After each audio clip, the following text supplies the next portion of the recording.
Buzz in the news in the French papers this morning then, Nick. Libération is going at the throat of Mr. Nicolas Sarkozy, not for the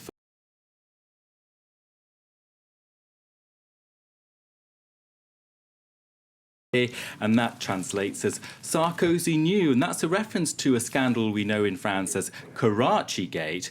The president has long denied any link to that scandal, but the paper says it has indications otherwise. Now, the scandal centres on legal commissions that were illegally kicked back from weapons sales to Pakistan to fund Edouard Balladour's presidential campaign in the mid-90s, Stuart. Now, the paper says it has access to official minutes that contradicts statements made by Nicolas Sarkozy on this. The editorial in the paper is saying that Karachi Gate points to the shady side of party financing. The piece there, denial, déni, the editorial writer François Sargent says, this political corruption scandal in France is only just beginning. And Libération, they're not the only French paper targeting the president this morning, are they?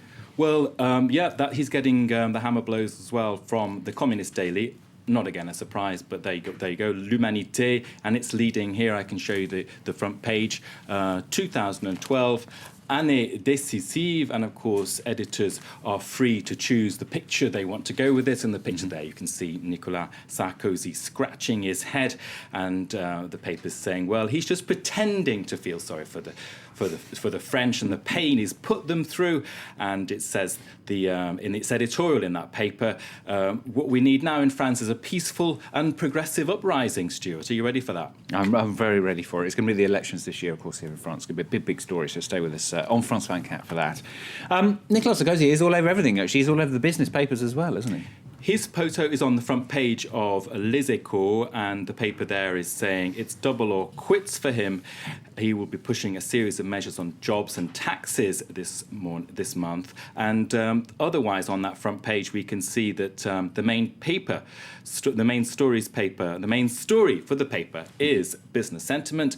French companies are preparing for hard times. The construction sector is in bad shape. And that front page article talks about one analyst and then perhaps a reference to L'Humanité, the Communist Daily. Are there going to be strikes? Is there going to be a wave of protests that we're used to in France? And the analyst says, yes, that could happen. It'll be for September because the political season has to see out its course. We've got the elections, presidential elections in April and May, then legislative elections in June. So La Tribune, I'm going to go to another business paper. It's asking on its front page, l'euro passera-t-il 2012? Will the euro get through to the end of 2012? And the image there, an egg timer, euros dripping down one by one instead of grains of sand. Now, there is an interview inside the paper with a member of the European Central Bank's board, José Manuel González Páramo. And he is asked if 10 years on from the euro's creation, whether the currency is now under threat, under a death threat indeed. And he says, absolutely not. He argues that the euro is solid economic reality. It is the safest medium and long-term investment, Stuart, if you want to put your money somewhere. And he says it is not responsible for the eurozone's problems, and a return to old currencies, the franc, lira, and so on, would be just absurd. Good to know. That's his view anyway. Let's stay in the upbeat mood. Le Parisien, or Aujourd'hui en France, they're leading on French people with a smile on their face. Well, nice. we're used to miserableitis every day, aren't we? So, you've got the front page of Le Parisien trying to start off on a good note there. You can see Aujourd'hui en France, Le Parisien saying, dites non à la crise, say no to the crisis.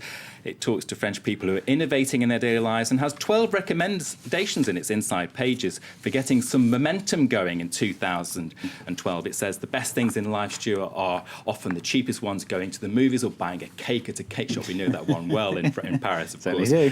And in a twist in the miserableitis, it ends its recommendations about how to get it all going in 2012, saying, well, the best encouragement for loving life is the Nostradamus Maya prediction itself, that the world will end on the 21st of December 2012. What better encouragement could there be for having a great time, Stuart? Fantastic. They've even got a picture of you there, Nick. Fantastic. So it looks just like you. All right. End of miserableitis. That's how you say it. Thanks for that. Thanks very much. Nick Rushworth.